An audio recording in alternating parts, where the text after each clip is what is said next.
So, hi everyone, I'm Whitney from the Ovarian Cancer Foundation, and it's my pleasure to welcome you to this webinar covering ovarian cancer research.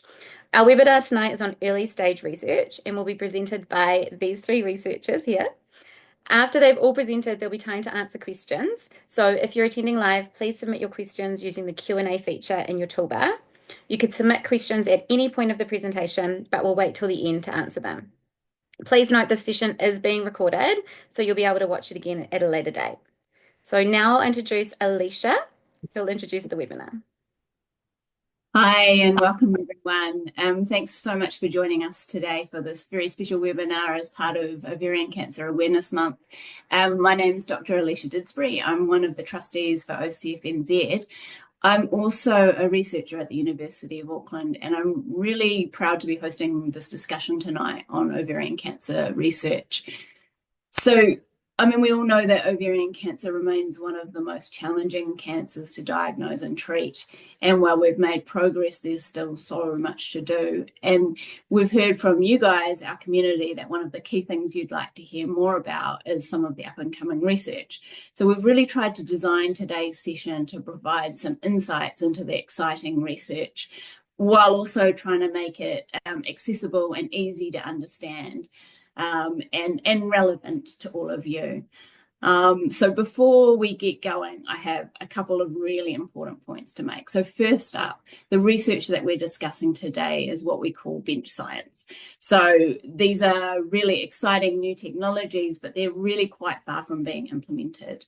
It can take quite a long time to go from these discoveries in the lab to being able to treat patients.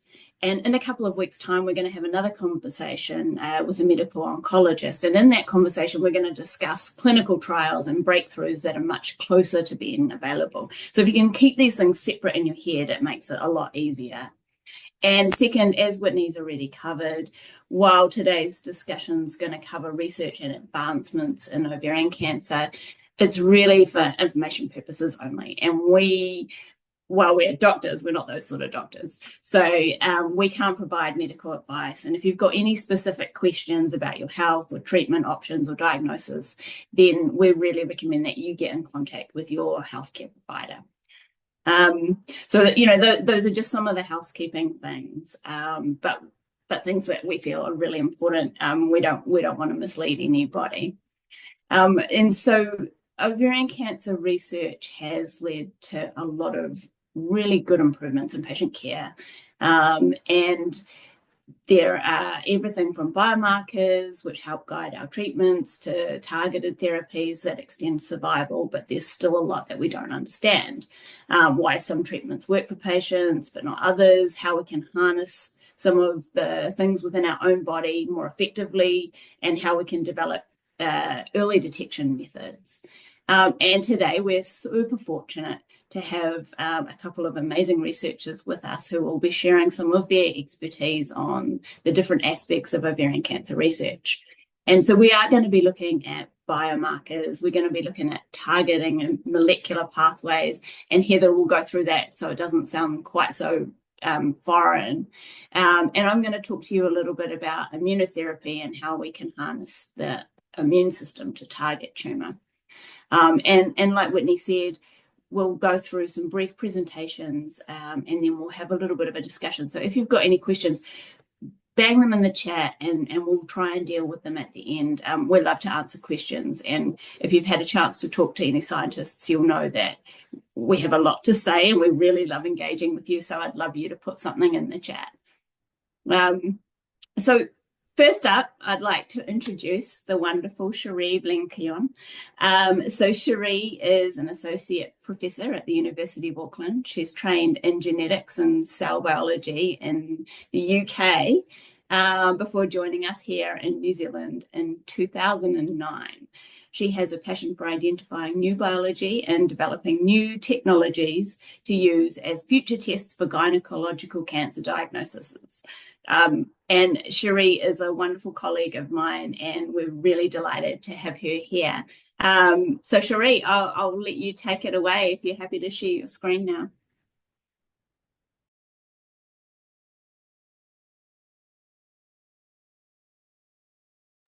We good? Excellent. Okay, so thanks for having me. I'm really pleased to be here. As Alicia said, I'm an associate professor at Waipapa Matarao, which is the University of Auckland.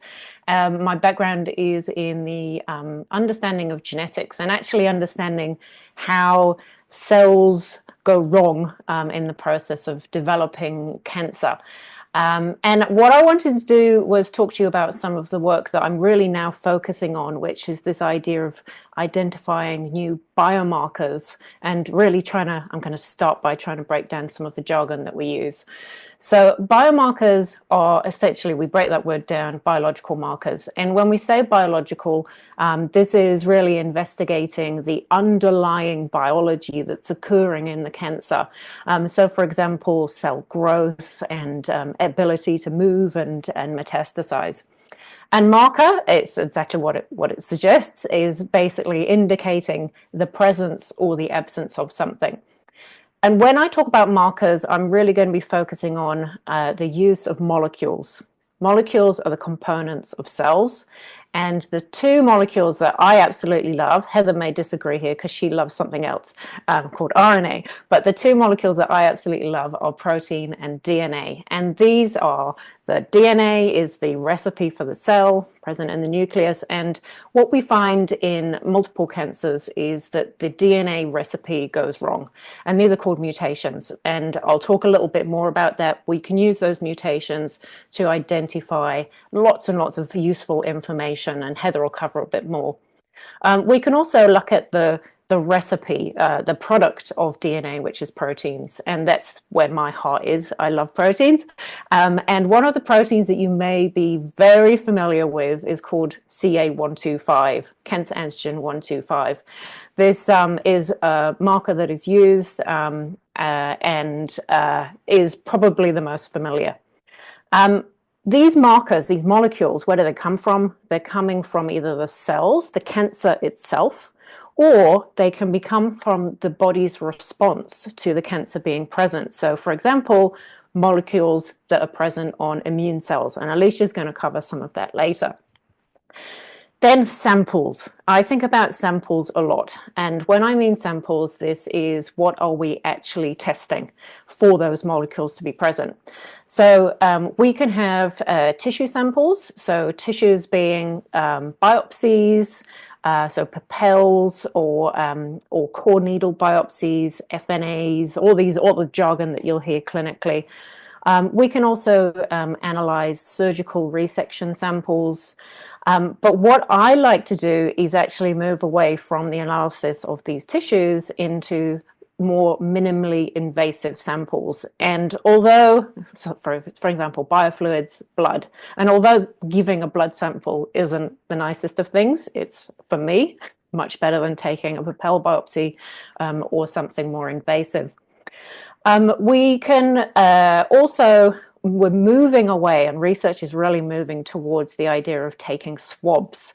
And these can include self-vaginal swabs, as is used in the human papillomavirus testing. And there's some incredible work, including some stuff that we're doing in Auckland and with colleagues in Wellington, to use the molecules that are present on those swabs to see whether we can answer some questions to make diagnosis or other stages through the clinical care much improved. I've also put scans there, and scans can also be augmented or improved by the use of molecule information. So I'm not going to talk any more about those because my real focus is on analyzing those biofluids and those swabs. And then finally, we've got tests. And when I think of tests, this is actually the nuts and bolts. This is actually what we do in the lab. It's the actual technology that we use to find those molecules in those samples. And the reason we are able to continue to find new biomarkers and new biological molecules is because of these incredible advancements in these technologies. And so we are now able to detect a literal needle in a haystack using these very, very sensitive technologies. And one thing that we are also moving towards is use of combinations of information. And so what we can can use together is scan information, molecular information, clinical presentation, and put those all together and really improve the information, the readouts that we get.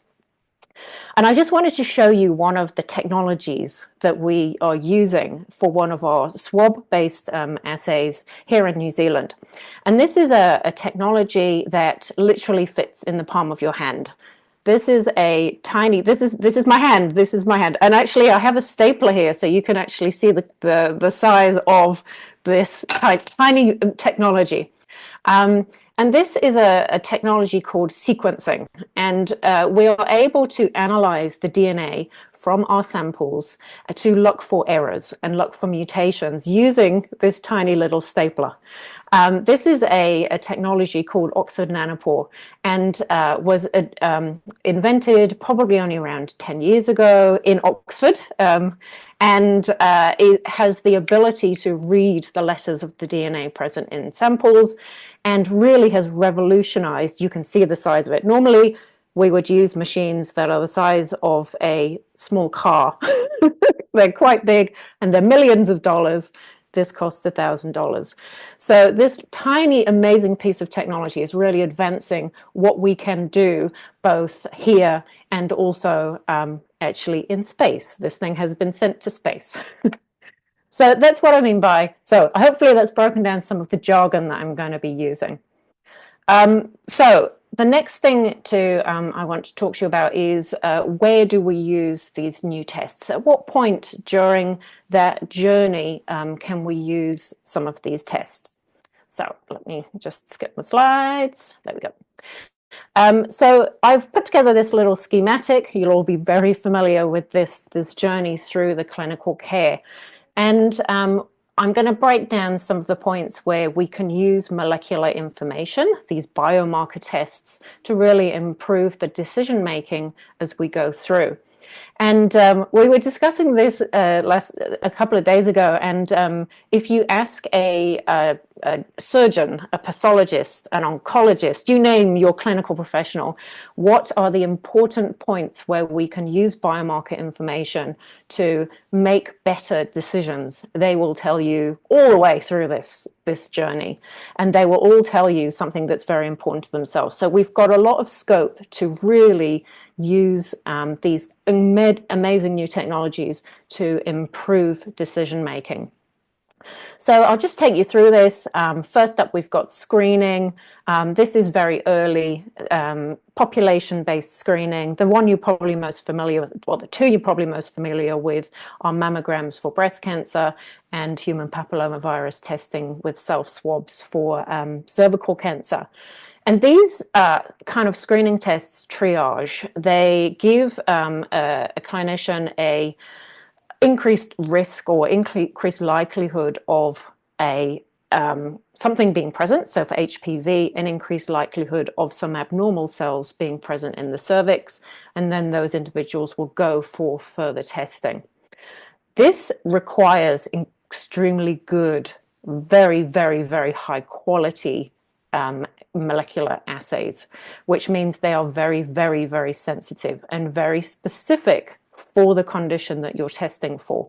And so for me, screening is the hardest point because you are literally looking for a very rare molecule. You're looking for a needle in a haystack, and it needs to be a very, very specific test to be able to have confidence that you are accurately picking up the condition.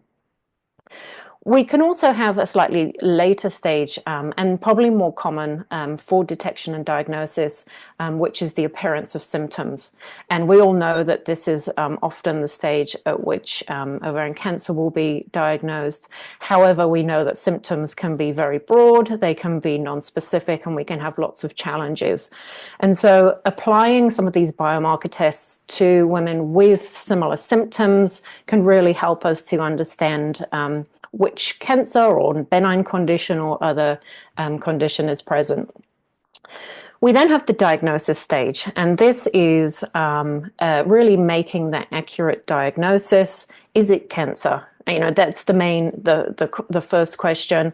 But then we can add further information.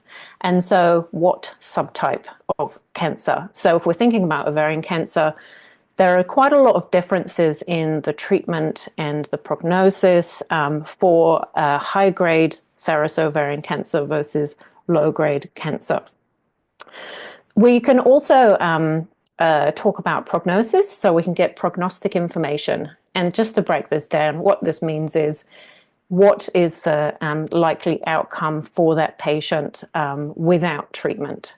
And this actually really pings on the underlying biology of those cells. So are they proliferating very quickly? Are they dividing very quickly? Are they likely to move around the body? And this can give us a good indication of what treatments should be given to that individual. We can also have predictive markers, and Heather's going to talk about some of these, which enable us to determine whether someone will respond well to a certain treatment. We can also use these kind of markers as so-called companion tests to help pick the best treatment for an individual based on some of the molecular information. And Heather will cover more of that. A nice example of that is BRCA1 testing, or testing for homologous recombination. Awful words, but HR testing. This is our life, terrible words. And terrible drug names as well. It's terrible. But homologous recombination deficiency, HR deficiency, is a molecular test that we can perform in the lab. And we have colleagues down in Otago who are setting this up as well. And this can indicate that those patients may respond extremely well to PARP inhibitors. And Heather will cover more of that. So as we move along the journey, we've also then able to use these biomarker tests for monitoring through therapy.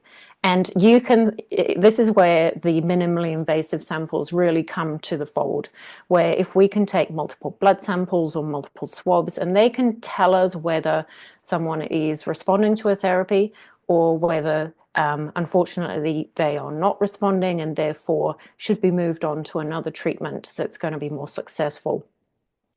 And so we can use this early response information, really clinically very valuable, to be able to make those decisions to avoid toxicity, to avoid delays in moving on to further treatments. And then the other thing is this kind of concept of survivorship, or that risk of the cancer coming back. And this, for different types of cancer, can really be a very stressful period, that waiting period, the potential. And scans can be used for monitoring ongoing, but we also are looking at using these biofluid or blood or swab biomarkers to be able to add to scans for sort of, I think of them as peace of mind tests, to make sure that we have a regime for ongoing testing. So that's the kind of journey of where we can use these biomarkers. And what I'm going to do is just give you an insight into how do I design these assays? How do I tackle a research question and design a research project? So this is a bit of an insight into what we do when we're thinking and we're brainstorming with our clinical friends and with our science friends about how do I go around designing a biomarker research study. And the first stage is this is me in my lab coat, at the discovery stage. We've got an idea. We think we know what sort of markers we might want to look for. So, okay, I'm going to look for proteins. I'm going to look for proteins because I like proteins. This is where we find new biomarkers. So we might have this fancy new technology that's the size of a stapler, and we might be able to use that technology to find new biomarkers in certain questions. So our clinicians come in and they say, I really want you to find a marker for this. And so what we will do is we cast a wide net. And when I say cast a wide net, this means that I don't know what protein I'm looking at. So let's look at all of them. And this is the kind of approach that we use. I'm very greedy. I like lots of information. And we might say, I don't really know whether I should take a blood sample or a swab or take some ascites or, I don't know what sample. So we cast a wide net and we design protocols where we will test them all. So we look at all the proteins and all these different samples. And we might use a very small number of patient samples in this sort of discovery phase, but we often will use biobank samples. And so these biobank samples are donated samples. We have a very good collection that have been generously donated by patients in Auckland. We have a growing collection in Wellington. We have a growing collection in Christchurch. And these samples are tissues, so there could be a little bit of the surgically removed sample, a bit of blood, and they are taken at different points in the hospital from our always willing donors. It's incredible the richness and the importance of these samples for our research. And so I might do this kind of wide net approach, looking at 5,000 proteins, and really then triage down to some ones that look quite interesting. They are different in between my different groups. And so, for example, if I'm looking for patients with cancer or with benign conditions, then I'm able to distinguish between them. I will then get a handful of proteins that I'm really interested in. And this is where I go into the validation stage. And so the validation stage is where we're triaging new biomarkers. We're really asking the question in a very large number of patients. So this may be now setting up a clinical trial where we're collecting blood samples from women who are coming in for their surgery. And during this point, we will be analyzing large numbers of those samples to make sure that these proteins that we think are going to be able to answer those clinical questions actually will do the job. At this point, we also improve the tests. And so we move away from our big, wide approach of 5,000 proteins to very accurate types of tests that we know are going to be, and this is our key thing, affordable, and they're going to be able to be applied in the pathology lab within the hospital or with a provider who can do the testing. And this process, although I've got one box for it, may actually take a number of trials. So our first trial might be, a few hundred patients where we can really start to triage down, and then we might get this amazing test. We think this is it, and then we'll do a much wider study. Sometimes this can need international studies and international collaborations with our friends in Australia, our friends in Scotland. And usually at this phase, we are still doing observational research. We are asking the questions of, are these markers actually answering the questions and doing the job that we think they're going to be doing? Eventually, we will hopefully get to a point where we'll have a clinical trial where we test if we use this marker to make clinical decisions, what are the clinical outcomes? And so we call this an interventional test. The next stage is we've developed that test. We're really happy with the technology. We think that it's really good. We're absolutely convinced. Yeah, this is where I hope to be. We're convinced that it's going to answer the question and have the use and be really valuable clinically. And then we move into the so-called implementation phase. This is a phase where I am learning a lot about. I normally there's me in my lab coat in the discovery phase. But the implementation phase to me is actually one of the biggest hurdles. And this is making sure that all of that lab stuff and all the upstream things we've been doing are actually applied to patients, and we get those tests to everybody across the country somehow. And so this is really getting that test to clinical use and changing care and improving outcomes for patients. And this can really be tripped up if we, at the beginning or in that validation phase, invent a test that is far too complicated. It will never be used. It's far too complicated for our clinical labs to use. too expensive. So this is the point where they start to do the economics and all the analysis to make sure that it's accessible and it's affordable for patients to access. So I'm going to leave it there. Hopefully I've kind of gone through the process. I'm more than happy to take questions at the end and in the discussion. So please chuck those in the chat. But thank you, and I'm going to allow Alicia to introduce Heather. Thanks so much, Cherie. That was fantastic. And so much of what you're talking about applies to pretty much all the research that we do, right? Those steps. So yeah, looking forward to having a bit more of a discussion about it soon. But next up, it's my absolute pleasure to introduce Dr. Heather Cunliffe.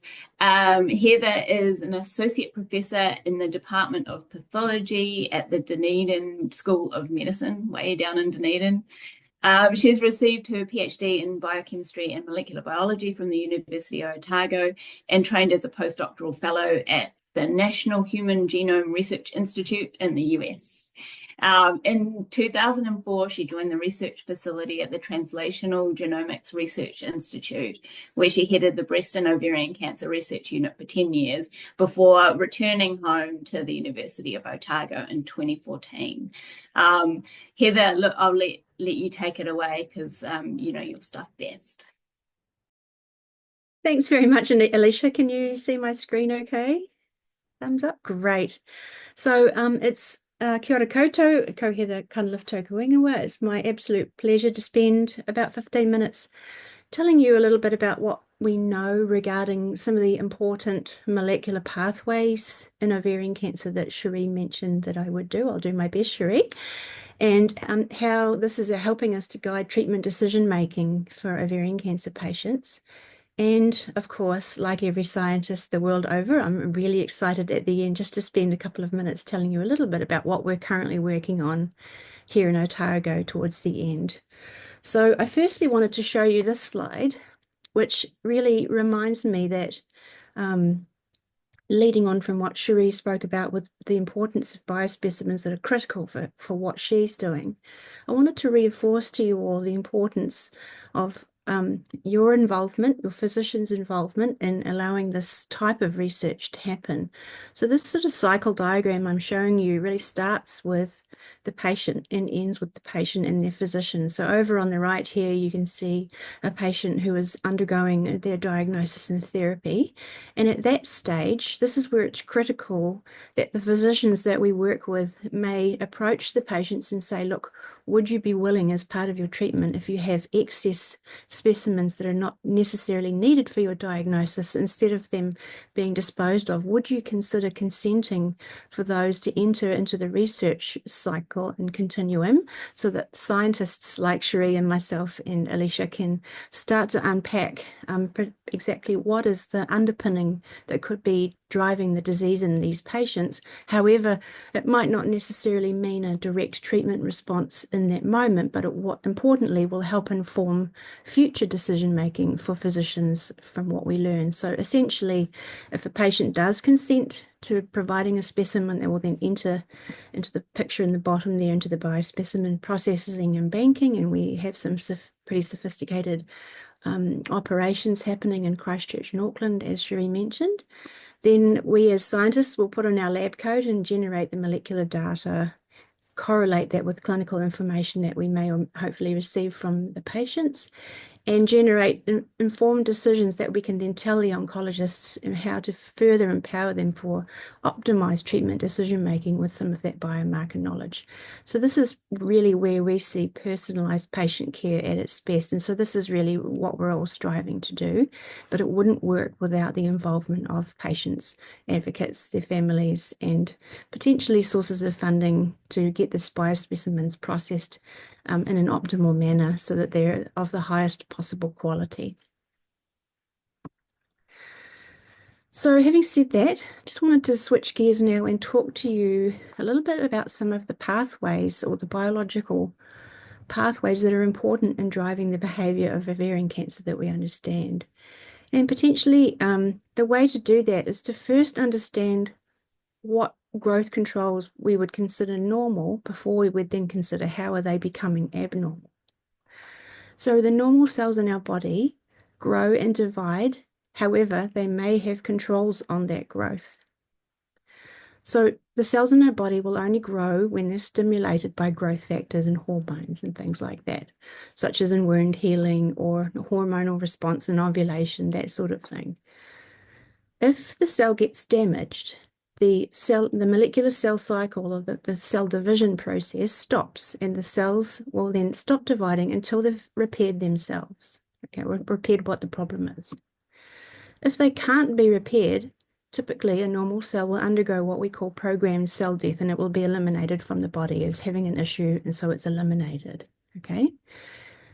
And also, the cells in our body can only divide a limited number of times in our life. And that's why we all age slowly over time, except for the few stem cells that we have in our body, which are immortal and stay with us our whole lives. Approximately every 8 years, we are an entire new person. All of our cells will turn over every 8 years. And so that's why we do slowly change the way we look and appear. And so this is a normal process of cell division as cells will cycle through our life. So after a limited number of times, they will stop. Our cells form part of a tissue structure. They're what we call polarized, which means they know which way is up and down. They know the inside of a colon from the outside of a colon, from an eyeball. They know where they're supposed to be relative to their neighbors. And so that they receive signals from their neighbors to make sure that they know that they are where they should be. And of course, they need nutrients. The cells need a blood supply to grow. So if we take all of these normal controls that we would consider, these are all of the possible ways that cancers can emerge by breaking down of some of these processes. So I'm going to go through just a little bit gently some of how these work. And the best way for me to perhaps go through this with you, just to exemplify some of the pathways that we understand in ovarian cancer, is by showing you what we call the hallmarks of cancer wheel. So this is the circle diagram shown, and there's sort of a cartoon picture of a tumor with the blood supply in the middle. So what I'm just going to go through is just a little bit around this wheel and explain a little bit about that loss of normal growth control or mechanism that we're trying to learn to overcome in ovarian cancer.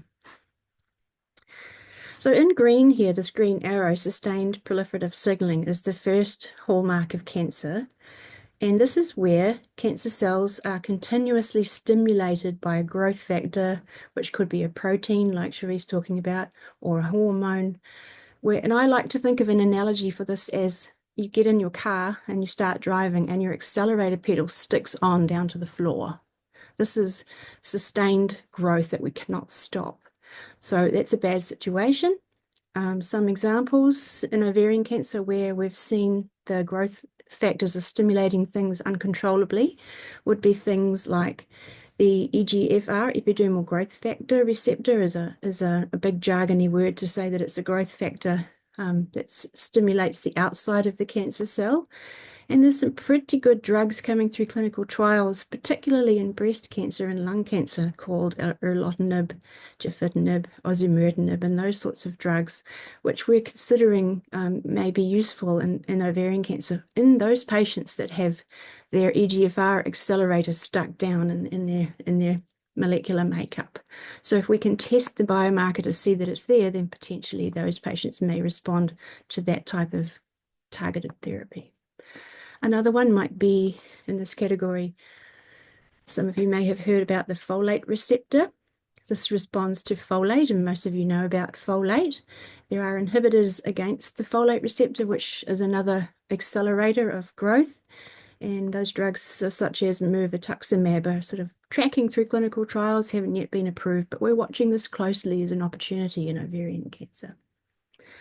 There's also the MEK inhibitors, which many of you, especially people who are familiar with low-grade serous ovarian cancer, and drugs such as trametinib, is having a tremendous response in clinical trials, and that's likely to become frontline therapy for ovarian cancers that have that particular context that can be measured. And so I wanted to turn to the next one now. in the brown with the circle, this is evading growth suppressors. So like I mentioned before with the accelerator in the car, imagine if you lose the brakes. It's just as bad, right? So evading growth suppressors, the analogy for this would be losing the brakes in your car. These are what we call the caretakers that we want to be there, such as the classical examples of what you may be familiar with are genes called BRCA1 and BRCA2. And when they become damaged at the DNA level or mutated or deleted, this is like losing the brakes in your car. So you're losing that gatekeeper that usually is, its job is to be there to repair the DNA. So when they're not there, the DNA damage gets more and more progressive, more and more advanced. But thankfully, very clever scientists around the world have developed a series of drugs called PARP inhibitors, and there's a number that are on the market that work beautifully in the context of having this DNA repair defect, these BRCA1 and BRCA2 loss of the brakes in the car situation. So the PARP inhibitors have become, obviously, as you all know, a sort of a mainstay for treatment of ovarian cancer cases that have those particular defined mutations. Another important example of evading growth suppressors might be coming through mostly in breast cancer at the moment, but we're watching this very closely for utility in ovarian cancer, is use of what's called cyclin-dependent kinase or CDK inhibitors. And what that means is these inhibitors, these drugs, will stop cells from dividing themselves. So there's a certain checkpoint in the cycle where you can break the chain and stop the cells from dividing. And there are certain contexts or genetic underpinnings where these drugs seem to work really well in breast cancer, and it's very likely, if we can figure out what the right context is in ovarian cancer, that these are likely to do well in ovarian cancer as well. We just need to work through some issues with some toxicity associated with these drugs, but this is another one that we're watching coming down the pike at the moment, which is quite exciting. I'm not going to talk about avoiding immune system. So why can cancers hide from our immune system is something that I will leave for Alicia, because she's going to do a much better job at that than I will. The next one, enabling replicative immortality. As you know, cancers are immortal, so we're enabling that to happen. And essentially, that's a very fancy way to say that our chromosomes, at the very tips of the chromosomes, we have these regions called telomeres, and over our lifetime they shorten, but in cancers they actually grow. So that's a feature that's quite consistent with all types of cancers. So we don't quite understand how to take advantage of that yet in ovarian cancer, but it's definitely a hallmark of cancer that we know of in a lot of different types. Inflammation. We all kind of have a feeling that chronic inflammation can be linked to onset of cancer, and so there's a lot of research in this space to try to figure out if there's tumor-promoting inflammation that we might be able to take advantage of with anti-inflammatory type agents. The next one is perhaps my favorite part of the wheel of hallmark of cancer. This is where I spend the bulk of my time wearing my lab coat in the lab, activating invasion and metastasis. I'm very interested in what are the drivers of making cells move to other parts of the body and sort of migrate and invade and be damaging. And so most of my research is in this space.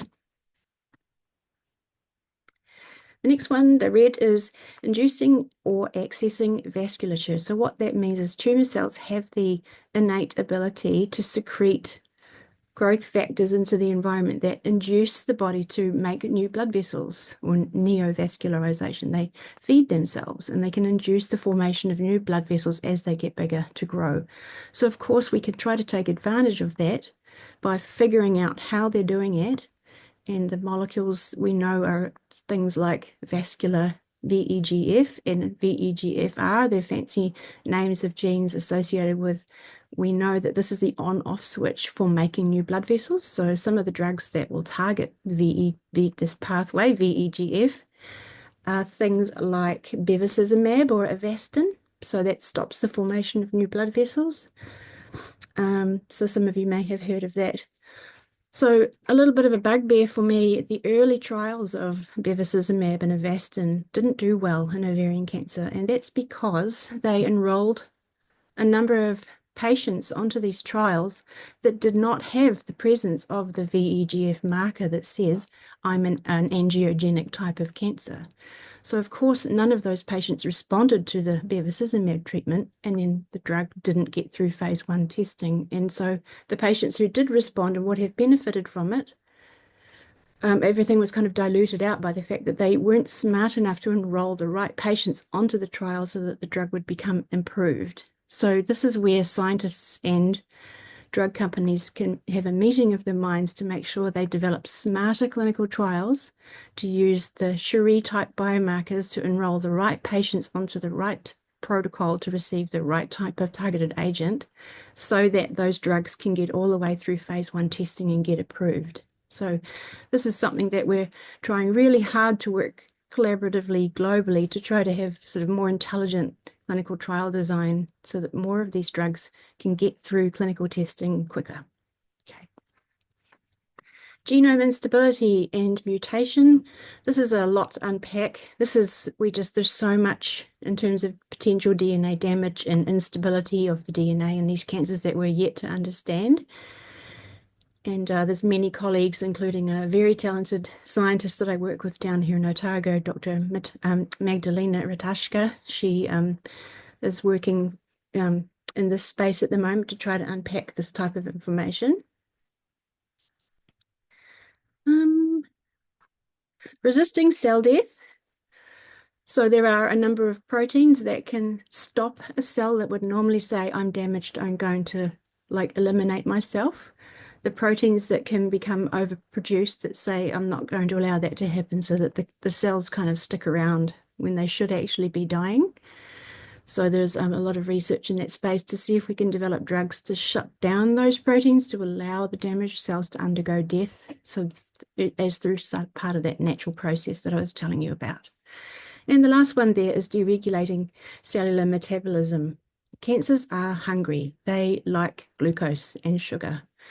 And so many of you would have heard of the PET scans, the PET scans, which is essentially the patients receiving a radioactive glucose, which gets taken up by the tumors who are hungry, and then you can see the image on the PET scan. So we're trying to figure out the processes that are driving why the cancers are so energy hungry, and can we put a roadblock in place to stop that and essentially starve them of their nutrients so that they can't continue to grow.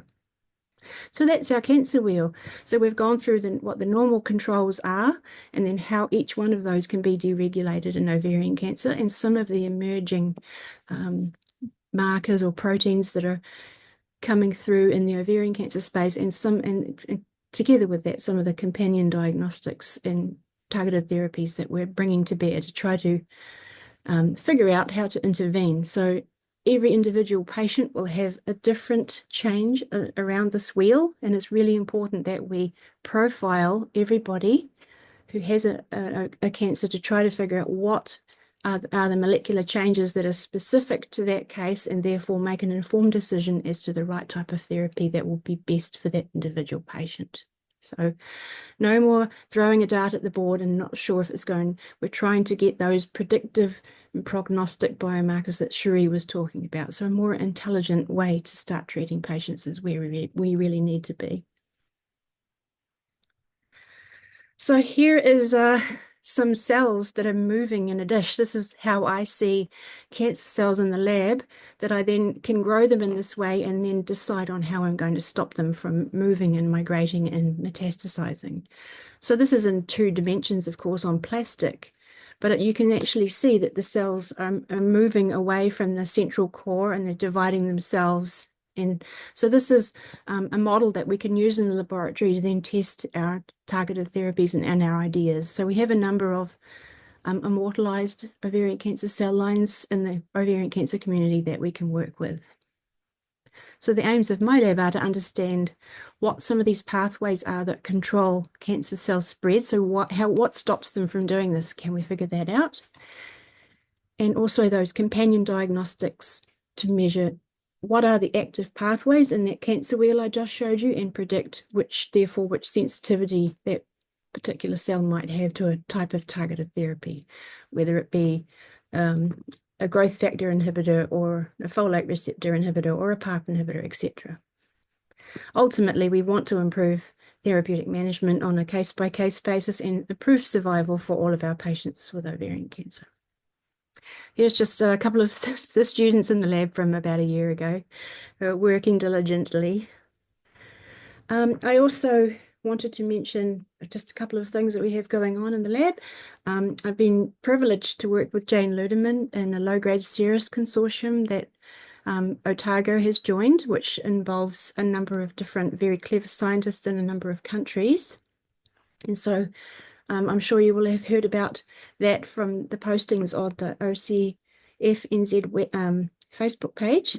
And I also, as I mentioned earlier, I'm very privileged to work and collaborate with Dr. Magda Ratashka from Poland. She's a very talented geneticist who has been collaborating with me on developing some of that DNA testing, that HRD testing that Cherie mentioned, to try to figure out if we can have a test within New Zealand to determine which of our ovarian cancer patients would be eligible to receive a PARP inhibitor. At the moment, we're not doing this in New Zealand. We have to ship them off overseas to be tested. We can't do that for some samples for cultural reasons.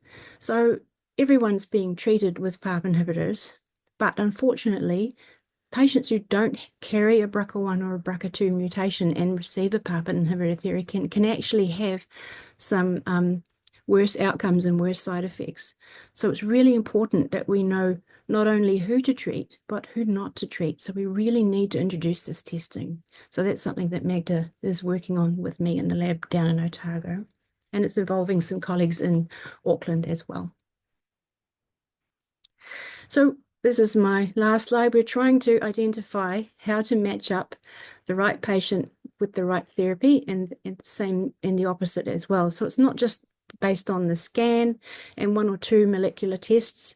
We would like to profile, which is showing in the red and green spots here, all of the molecular information that shows us where on that cancer wheel each individual patient sits, and therefore what are the proteins that are accelerators that are stuck on, what are the brakes that have been eliminated, what can we do to intervene on a case-by-case basis so that we can then apply as quickly as we can the right drug to the right patient in order to get the maximum benefit for each individual patient. Okay, so this omics-enabled technology that Cherie was talking about is helping us to discover new drug targets in ovarian cancer. Importantly, patient stratification onto clinical trial design is critical, and knowledge-based therapeutic options is where we really need to be thinking in this space, rather than chemotherapy and cross our fingers is kind of where we want to leave and start bridging that gap into more precision therapy. So I think I will stop there. And thanks very much for your time. I know that was a whirlwind of information and a lot of jargon. Tried to do my best to eliminate some of it, but I'm happy for Alicia to continue. Thanks so much, Heather.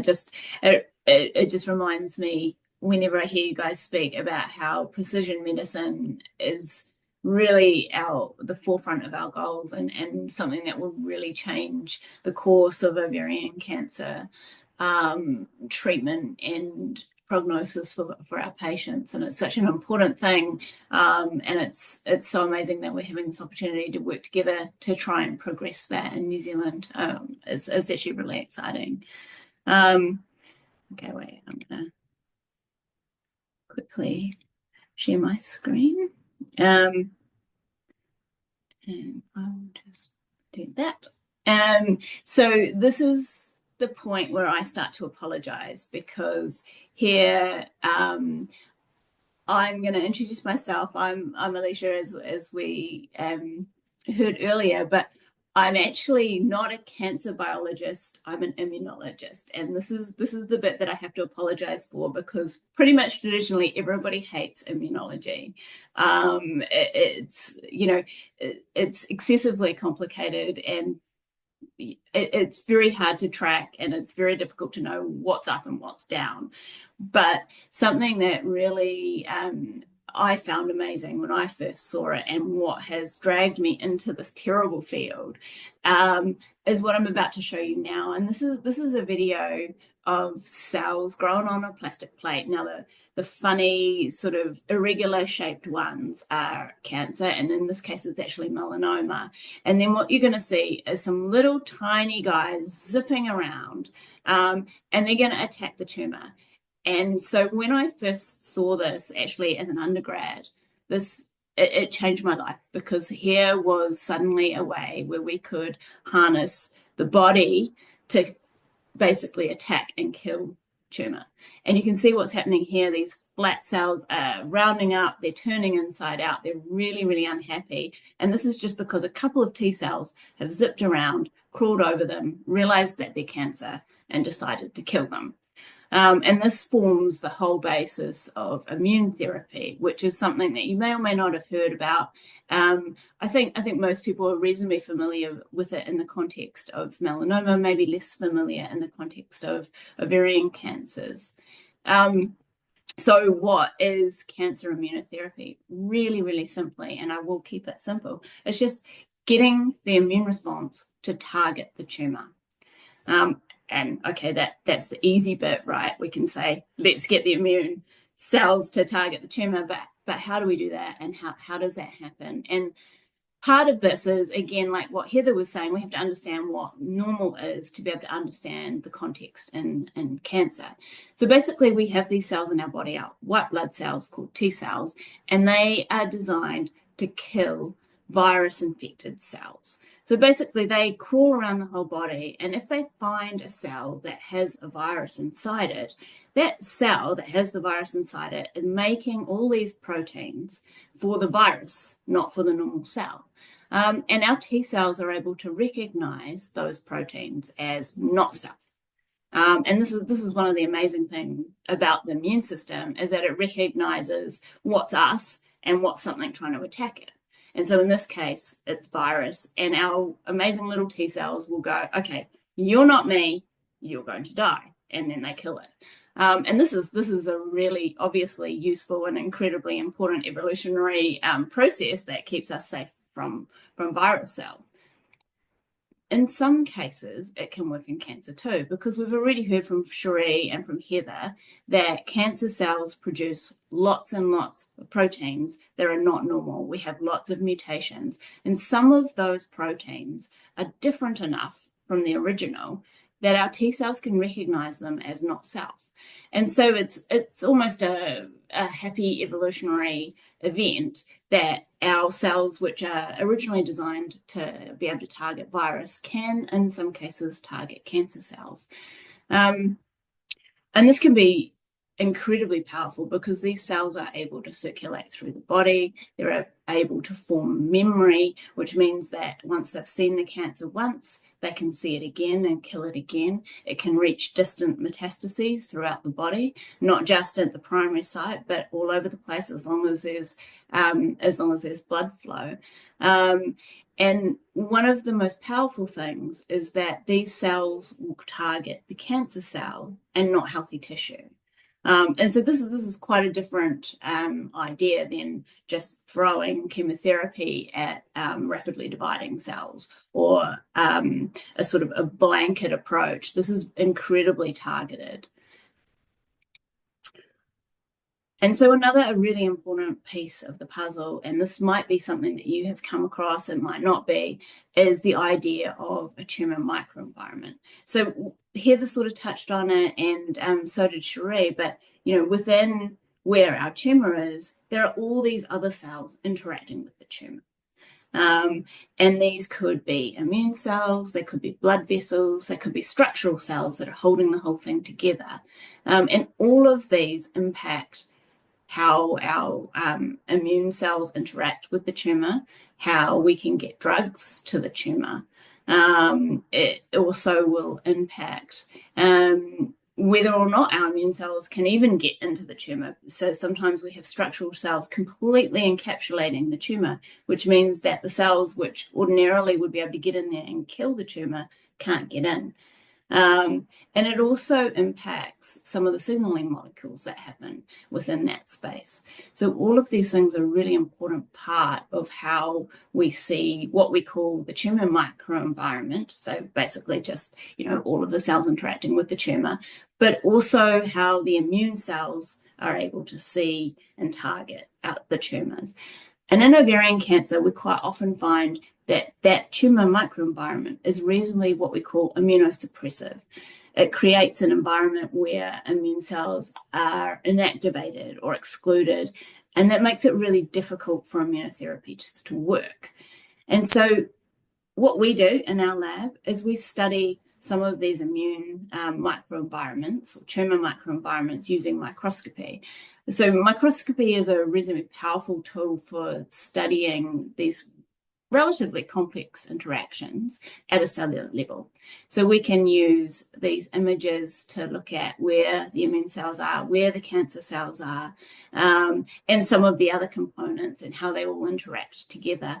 And this is actually a picture that one of my colleagues has taken of a clear cell ovarian cancer, looking at the tumor and how it interacts with some T cells, and just looking at how actually in this case they're completely excluded from the tumor. So we've got immune cells in red and green here, and then in the cyan is the cancer, and you can see that they're all encapsulated. So in this case we would say that this was immune excluded and our cells wouldn't be able to get in there and target it. And this sort of leads to really the heart of a lot of the research that I'm doing, is looking at how cancer evades immune detection.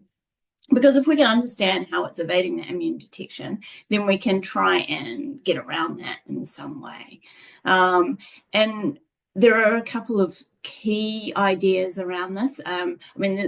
There's endless number of different events that could happen, which would mean the cancer can evade immune detection, but these are some of the ones that we tend to focus on. And one is low tumor mutation. So some types of ovarian cancers have fewer mutations than other types of cancers like melanoma, which tends to have not only a lot of mutations, but mutations that are able to be recognized by the immune system. And so that makes it, if there's low mutations, then it's less likely for the T cells to be able to say, yes, this is somebody different, this is not self, I need to kill it. And that's actually one of the key ways that cancer will evade the immune detection. Some of you may have heard of immune checkpoint proteins. So these are proteins that turn off T cells, and there's been a lot of research around this and how we can block these turn off switches, and it's been really successful in certain types of tumors, like again melanoma. We also have a lot of suppressive cells in the environment, and this goes back to what Cherie and Heather were talking about, or actually Heather especially, when she was talking about the environment and inflammation causing cancer. Well, sometimes we have inflammation that is sort of keeping it all in check, and in particular it's going to be turning off our T cells. And then, like I've covered already, we can think about physical barriers that happen. Sometimes you can think about that as like scar tissue around the tumor, which is blocking the immune system getting in there. And then there are a couple of other things which we might think about, like danger signals. So when we have an infection, for example, we might have a fever, and we might have we might not feel well, and those are part of the immune response, and those are part of the danger signals that tell the immune system that actually there's something going on. And often in cancer, we don't have those strong immune signals which help to turn the tumor on. And so part of what we do then is try and think about ways that we can turn our immune system on and get it going and get it really targeting that tumor. And I mean, the first one, like we've already discussed, is immune checkpoint inhibitors, which block the off switches, and they allow the T cells to stay active. And this works really well when the immune system has already seen the tumor and is able to mount a response, but has been turned off by the tumor. And so there are definitely some cases in ovarian cancer where that works, but the majority of cases that's not going to work. Another way we can get around it is actually by genetically modifying the T cells. And this is a really active space of research, both in our lab, and you will see this particularly in hematological cancers, where we basically take an artificial protein and we put it into a patient's T cells, and we use that to target the T cell to a type of cancer or to a protein on the surface of the cancer. And there are a couple of examples which are actually actively in play for ovarian cancer, and one of them is actually the folate receptor, which Heather mentioned earlier. And there's a CAR T trial going on out of the Peter Mac at the moment, looking at targeting cells that have the folate receptor on it with an artificial T cell receptor on it. Another way we can actually stimulate an immune response is with the idea of cancer vaccines. So this is a very similar idea to what we do when we're vaccinating against against virus, except in this case we go in when we already know, rather than doing it prophylactically, we go in when we already know that there's a cancer. And basically it's the idea that we can train the immune system with a vaccine to then go and target the cancer. And with some of the technology that's been coming out, especially around the mRNA vaccines, it actually works really quite well in the cancer setting. And it can be done very quickly, and it's very bespoke. So we can take a patient's tumor, we can mush it up, we can do the genetics on it, work out what the right things to target are, and then make a vaccine out of it, an mRNA vaccine. And that pipeline, with all the new technology that's coming, that has come through and been developed, especially with the COVID vaccines, is really at the forefront, I think, of immune therapy currently. But the issue with it is that it does require a really strong immune activation, and it tends to work best in combination with other therapies. So it's promising, but there's still a long way to go with that one. Another one that we've been looking at is the idea of using viruses to infect and destroy the cancer cells and trigger an immune response. So this kind of brings together the biology across the board of triggering an immune response to kill the cancer, but using viruses to do that. So we know that our immune system is very good at dealing with viruses and not so good with dealing with cancer. So if we can kill some of the cancer cells with a virus, that can generate a new response. And again, this is something which is in the pipelines, and that will, I think, most likely be used in a combination therapy setting. And finally, the thing that is really dear to my heart, and something that I've been working on quite a lot, is the idea of what we call adoptive immune therapy. And so this is where we take a patient's blood, or we take a sample of their tumor, and we grow up their immune cells, their T cells, in the lab. And we either redirect them towards the tumor using basically a complicated system of proteins and hormones, or we put in an artificial protein, and then we put that back into the patient, and then that is what is targeting the immune cell, is targeting the tumor.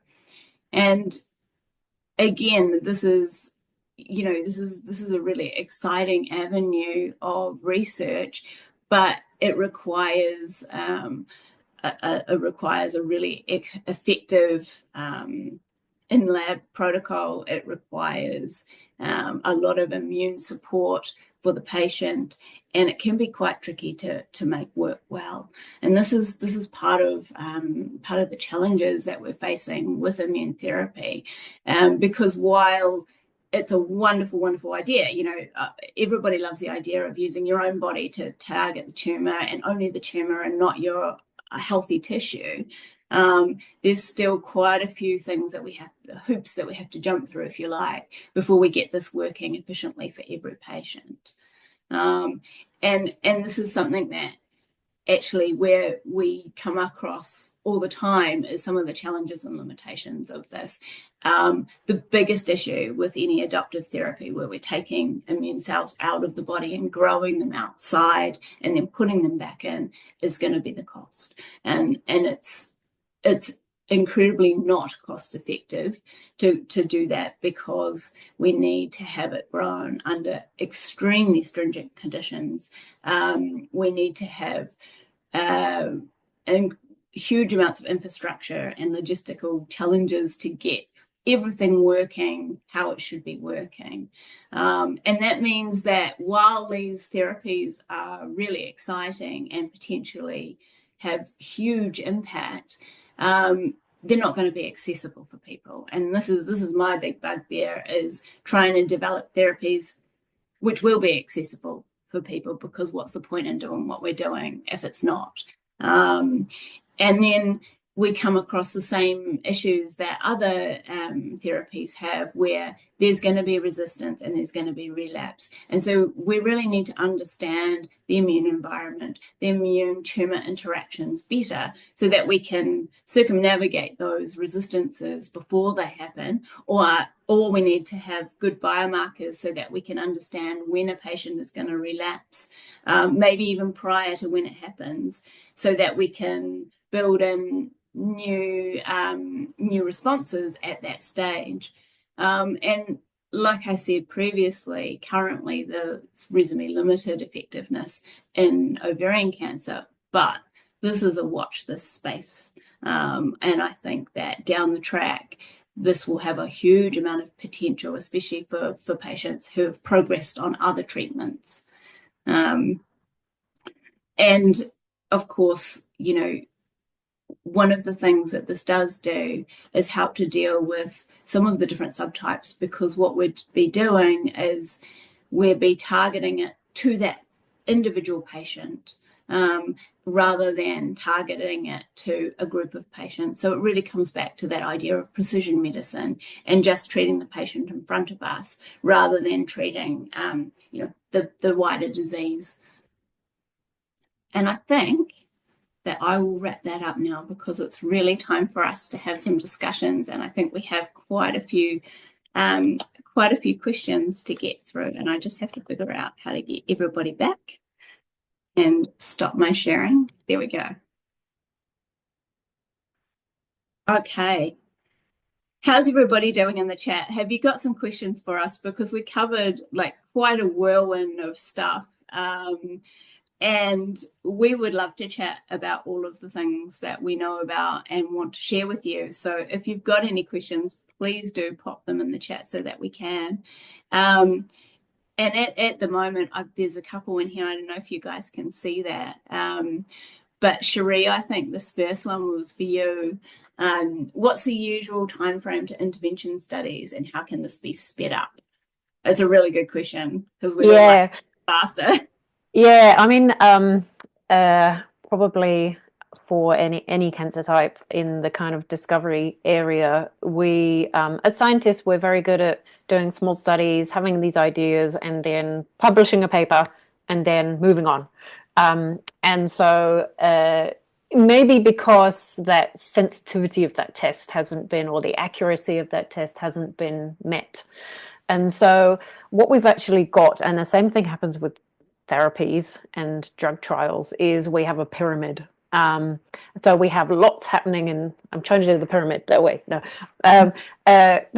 we have lots happening at the research area, but then gradually you get a reduction to the things that actually really overcome all of those challenges and those hurdles and make it to the clinic. So the usual timeframe is really difficult to say. And it really often, I mean, I'm going to hate to say this, but often it comes down to funding. And making sure that we've got that sustained funding to be able to get us from the beginning to the end and have that really good idea, be able to collect enough quality information at the beginning so that we can jump over those hurdles and make it to the end. So it's the beginning.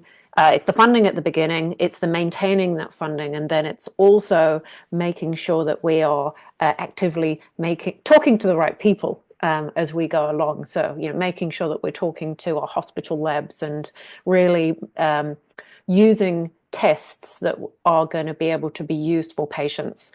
As scientists, we often, I don't know if it's like the number 8 wire approach, where we often build bits of equipment. We've built some little kind of 3D printed microfluidic systems that are very, very, I would call them agricultural. And there's no way that we would ever use those for patients. And it's a journey to actually take not only the marker and have confidence in that molecule that we're looking at, but also then bring the technology along as we go. So it's a really tough one. It's a really, really tough one. CA125, we know it's a protein with its faults. It's not ideal at that initial diagnostic. It has utility as a blood test in combination with a couple of other features for monitoring or later in managing. That was identified decades ago. So that's probably giving you an idea of the time lag. And for us to detect CA125 in the blood, I would say it's relatively easy. It's quite an abundant protein. We can use a very straightforward test. So yeah, we've got it, but remember that the technologies are improving all the time. It's just, my little stapler. We never had that 10 years ago. So the technologies are getting more affordable, more accurate, more sensitive. And yeah, we can steal them from other diseases and other cancer types and, borrow. We do a lot of borrowing as well as building of agricultural things, but can take a long time. Yeah. That's not a satisfactory answer, though, unfortunately. Perhaps I could add a comment, if that's okay, Alicia. Yeah, of course. When I was in Phoenix, Arizona, at the Translational Genomics Institute, they built that from the ground up. But importantly, they saw this coming ahead of time, and they said, when we start to develop these biomarkers, we better have somewhere to accelerate it.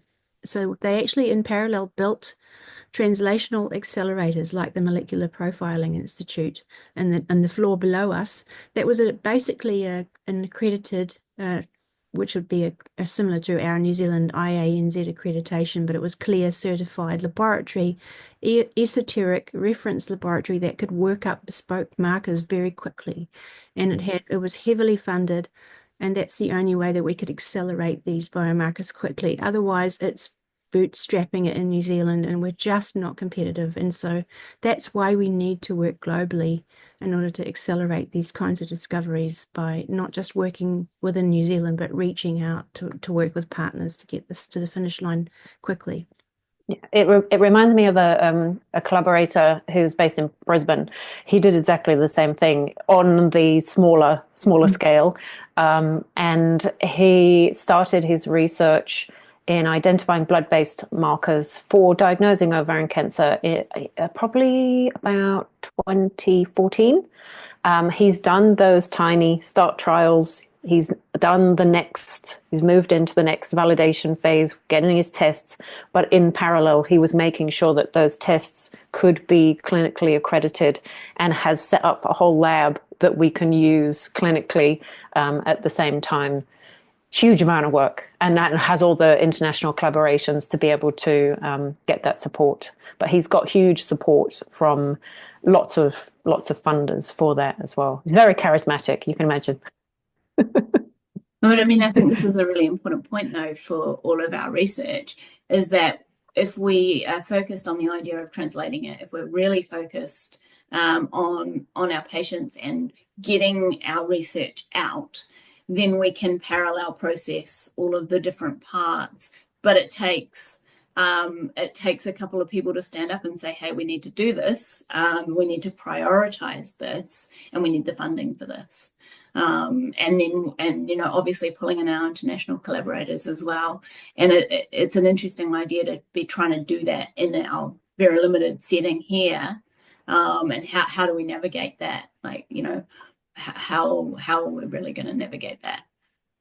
Yeah, and it's having the enough of that initial data, that confidence in that molecule that is going to answer the question that you want to be asking. And we've got that confidence, and then you sort of put in all your eggs in one basket.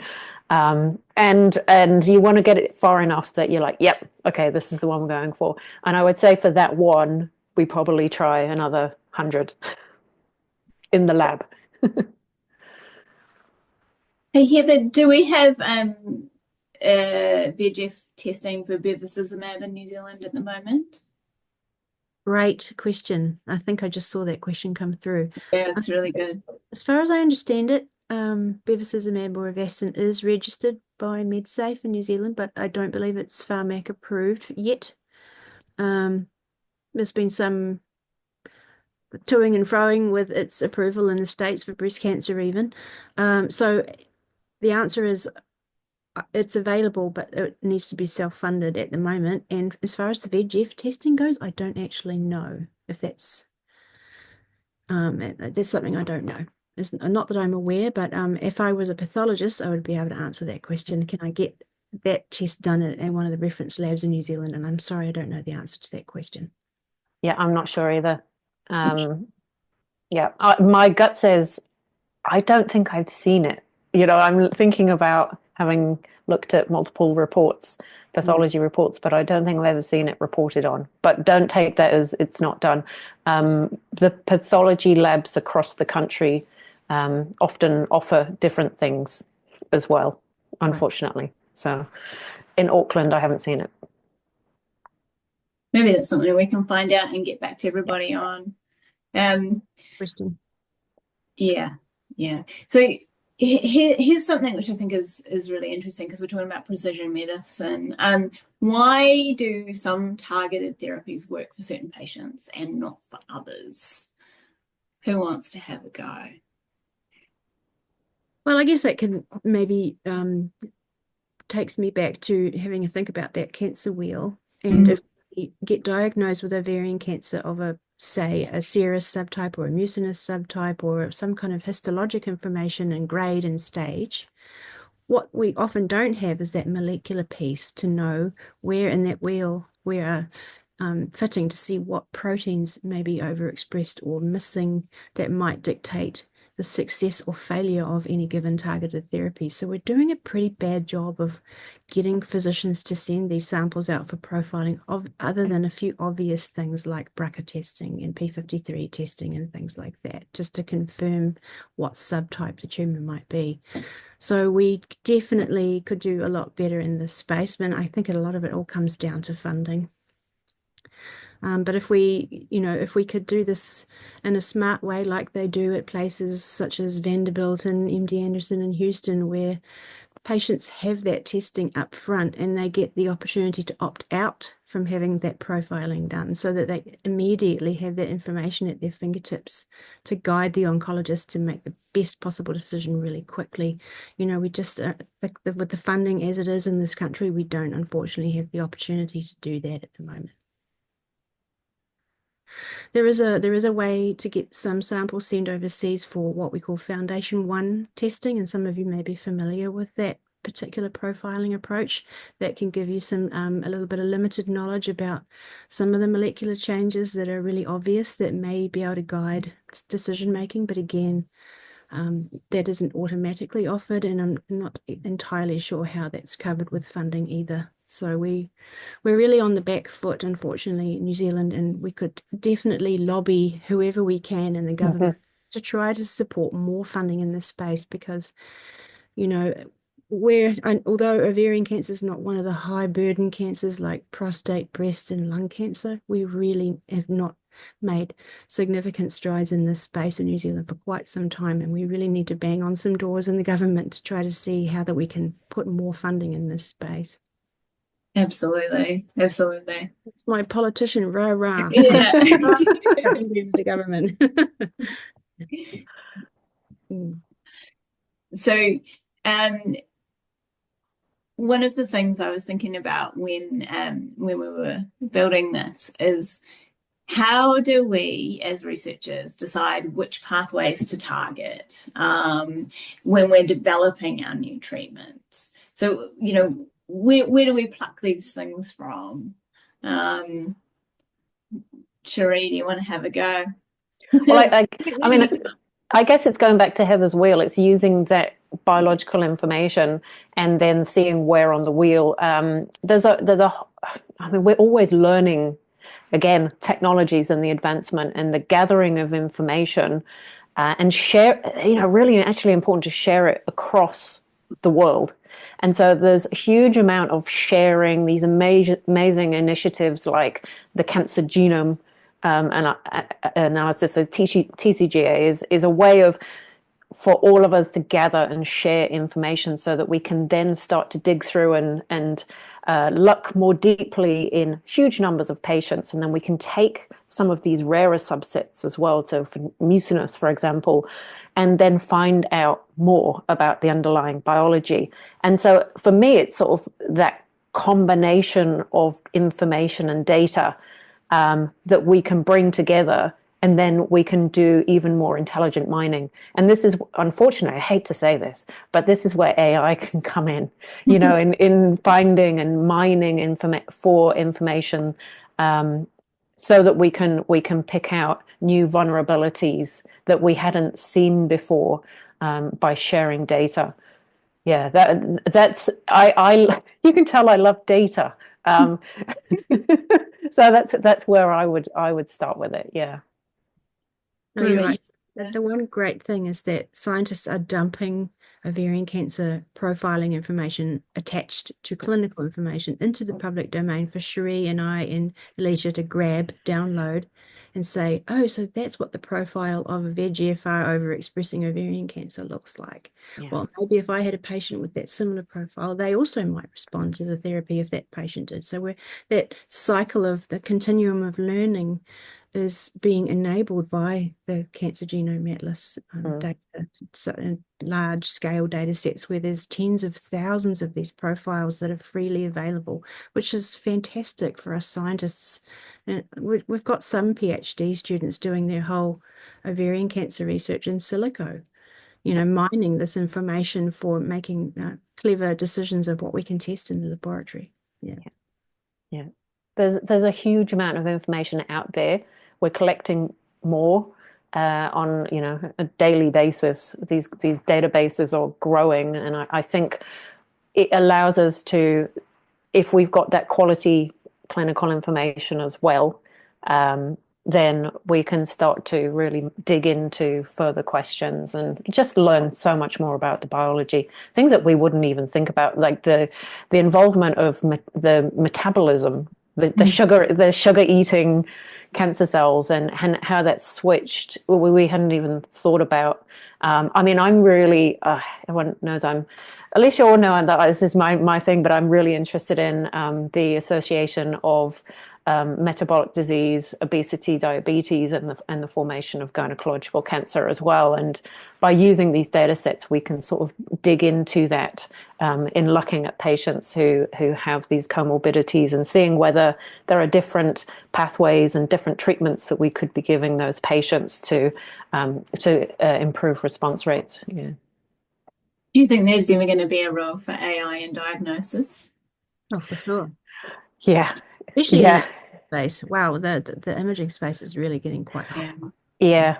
There was a funny paper that came out, and they compared. I don't know if either of you saw this.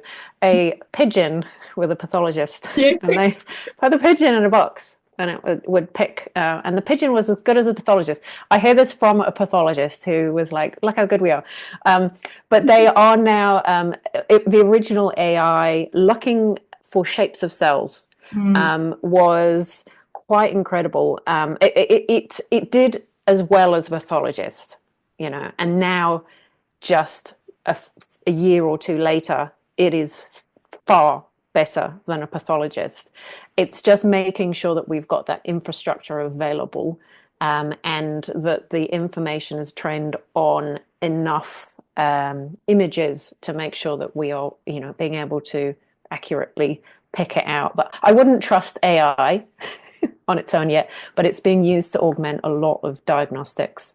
Even taking data sets, like I said, biomarker identification, taking data sets and picking out information, potentially in combination with a few other clinical factors, and spitting it out and coming up with a great biomarker. AI's got so much potential. Yeah. Scary, but a lot of potential. We'll be out of a job. For all the oncologists who are listening, we really love you. We don't. For the pathologists, I should say. Heather, this one is for you, from Raywin. Hi, I've done profiling with Myriad. What's it going to take to get this in New Zealand? Would you have mine and others' profile data anonymously via the oncologist? From Raywin. Fantastic question. I know. And I know that I can hear my colleague Magda screaming in my ear that we've talked about this at length. And actually, I know the lady at Myriad Genetics who runs this test. She's a New Zealander, actually, who spent the last 30 years at Myriad Genetics developing this in this space. But we're looking at alternative tests to the Myriad. We could bring the Myriad testing to New Zealand. We're looking at cost-effective solutions for New Zealanders that will be more accessible for a wider range of patients, because as you know, it's very expensive to have that testing done. The HRD testing for ovarian cancer can be done in Melbourne for about $5,000, I think. So we're trying to even get it down lower than that, to be accessible, and so that it will also be accessible for patients who culturally won't be able to send their samples overseas, such as our Maori population. So we really need to make this available. So I don't know the answer to the Myriad question. There's a little bit of a hot potato conversation as to what the best test will be to bring to New Zealand, but whatever gets done needs to be robust and tested in a clinical laboratory to make sure that it's as good as the gold standard before we can use it for routine clinical testing, and that will take some time. And also in your question, would you have mine and others' profile data anonymously via the oncologist? So we are research labs, we're not accredited labs. So the answer is yes, we could do it. And if we got the answer, we would need to have it rerun in an accredited laboratory in order to have that clinically actionable. So yes, we could do it, but could we clinically act on it? No, we can't, unfortunately, because we're research scientists. Yeah, it's I think it's at the forefront of almost every ovarian cancer researcher's brain at the moment is how do we get this working in New Zealand so that we don't have to spend a fortune, also so that you guys don't have to spend a fortune sending samples overseas to get them run. And yeah, we're looking to Heather. She's going to fix it for us. To Magda and colleagues like Andrew Shelling in Auckland to make this happen. So. Yeah. I do know that quite a lot of the clinical labs around the country now are getting access to advanced technologies, not my little stapler, and that this is going to be supported by the government to allow that to happen, to get the technology at least in place. So once they're embedded and then they become standard, then they'll start, hopefully, fingers crossed, start rolling out some of these tests at an affordable, or included, not even having to pay for. That would be wonderful. At the moment, we have a precision medicine initiative up here in Auckland that is supporting patients getting genetic testing or genomic testing of the tumor to identify those mutations that you might be able to target with treatments. but it is essentially through a research program at the moment. But it's developing the infrastructure, the processes, the scaffold that's needed to then go to the government and go, right, we've done it. Let's get some money in here and you can start paying for this as standard. So Yes, Rodney Scott in Newcastle, who offers the TSO 500 testing, for example, he said he spent over $2 million just getting the infrastructure and the machinery off the ground before he's done any testing. And someone has to raise those funds. And so yeah, we're struck with that same problem here in New Zealand. So we're trying to come up with a more affordable, cost-effective way to do that. And, you know, the good thing is that all the ovarian cancer research scientists in the country are all wanting to do the same thing. So we're all trying really hard to get together to have a united voice to take to the government to try to fix this, because we all know that it's a real no-brainer to get this working, especially with some of these really nice targeted agents coming through the pipeline, such as the PARP inhibitors coming in through GSK into the country, for example. So yeah, there's a lot of work to be done, but we're all on the same page, thankfully. Yeah. And I think that answers your second question, Raywin, because yes, some people have access to this. Some people have to self-funding it, and a lot of patients don't. But if we can get it rolled out, then the idea would be it would be access for everybody, which is obviously at the forefront of our brains at the moment. Hey guys, I think that we've hit the 90-minute mark, amazingly. Is there any last things that you want to say before we wrap up?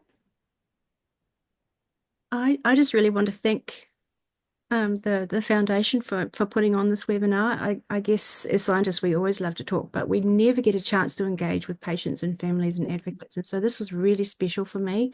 It's hard for me to talk as a scientist without putting in jargon. So we really appreciate you hanging in there with us.